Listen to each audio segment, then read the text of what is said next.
Hey guys, what's up? It's Coach Todd from NC Fit Club, and I wanted to do this message earlier today, so hopefully I haven't missed too many of you before you've done your workout. Some of you may have worked out really early this morning, and if so, I apologize. Use this for tomorrow, or those of you that work out tonight, use it for tonight.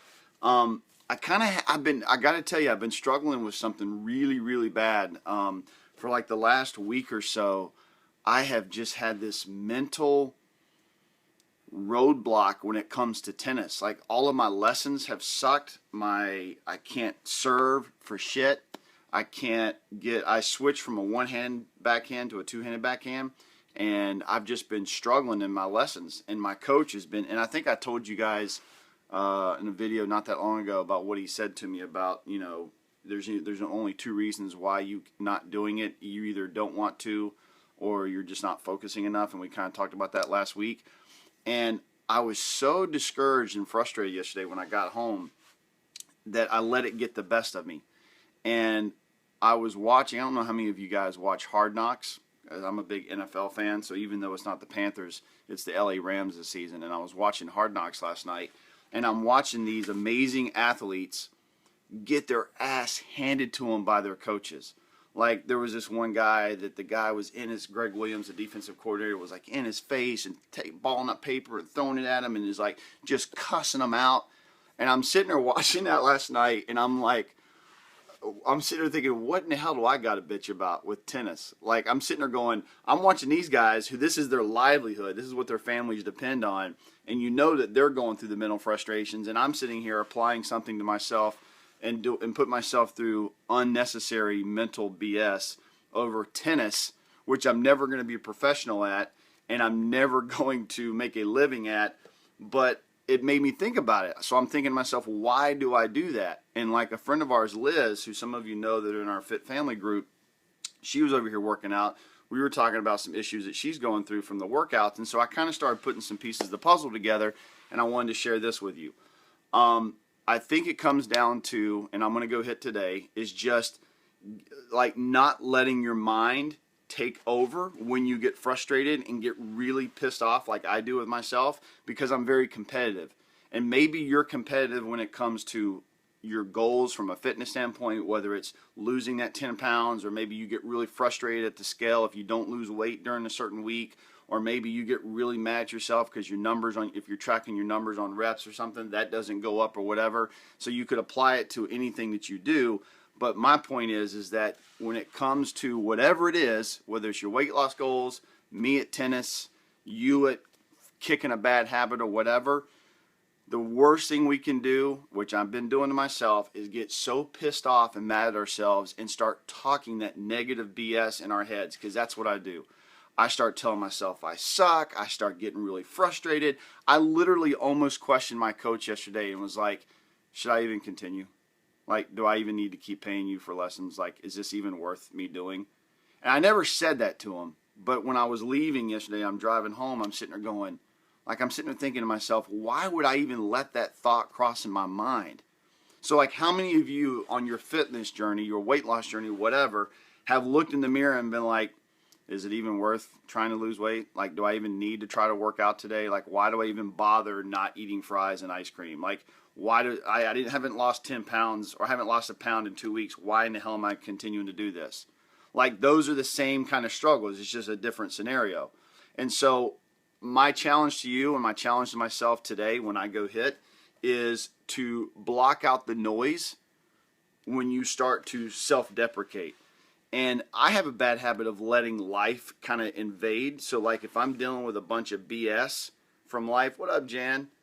If I've got somebody that's like causing me a lot of drama and BS in my life, I'll let that creep in and affect it, which then affects my relationship with Carly, which affects my relationship with Alicia, which affects how I do my job, which affects this and this and this. It's like a cancer. It gets in there and it starts eating through everything that you do. So like just because that one negative thought, like me yesterday, that one negative thought, all right, full disclosure, that one negative thought yesterday at tennis completely ruined my night. I came home last night in a shitty mood.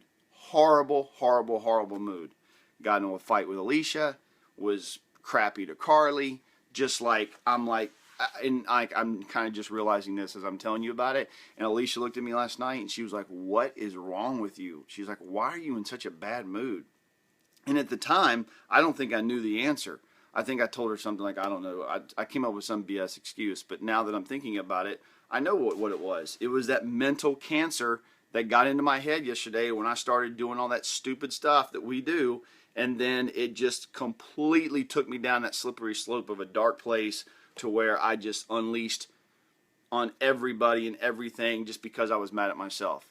So how many of us do that? I know we do. I get it. And my challenge to you, don't get frustrated. Way easier said than done.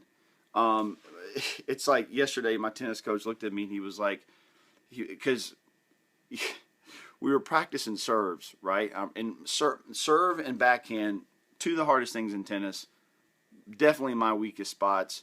And all he wanted me to do was just do a very soft serve. He's like, you've got to be able to get 10 out of 10. So I'm sitting there and I'm trying to serve to him. And guess who walks up to the tennis court? My very first tennis coach. And I've never told you this story, but it was my very first tennis coach that I ever took a lesson from. This guy told Mike, who some of you have met, who was my second tennis coach, they used to be friends, told Mike, he's like, yeah, that Todd guy, I just don't think he's very good. I don't think he's ever going to do that great at tennis. Well, I'm going to tell you, full disclosure, he's kind of a shitty coach. Because he was just one of these guys that didn't really, he taught lessons, but he didn't really care about teaching lessons. So imagine how I felt when the very first guy that ever gave me a lesson tells the second guy that gave me a lesson that I suck and I'm never going to be good at it. So here I am working with my third coach, and here comes my first coach walking down the fence. And Aaron, who's my new coach, knows this story. I kind of nodded and pointed towards the guy that was my first coach, and Aaron looked at me and goes, I know. I see him. He's like, you got to block it out. Because, of course, there's that pressure. Like, I'm trying not to use his name. That guy standing there watching me as he's walking by, and I'm just hitting the serves right into the net. And all that's going through my mind is here I am backing up every theory that he ever had about me sucking. I'm just living up to that expectation that he had on myself. And then I'm sitting there and I'm like getting really pissed at myself. And I'm like, why am I letting him determine the expectations of myself instead of me? Like, why am I going to let this douchebag, who I don't even like, care, or even ever going to have a friendship with, affect my mental capacity to do what I know I can do? If I believe in myself, who the hell cares what he thinks? And the same thing goes for you. So, like, if you got somebody in your life that's hating on you or just throwing BS and shade your way, like, why do you let them affect you? Like, why do you not take control of what your mind tells yourself? And like, trust me, I'm not lecturing you. I'm telling myself this as I'm telling you. So there's my challenge for you today.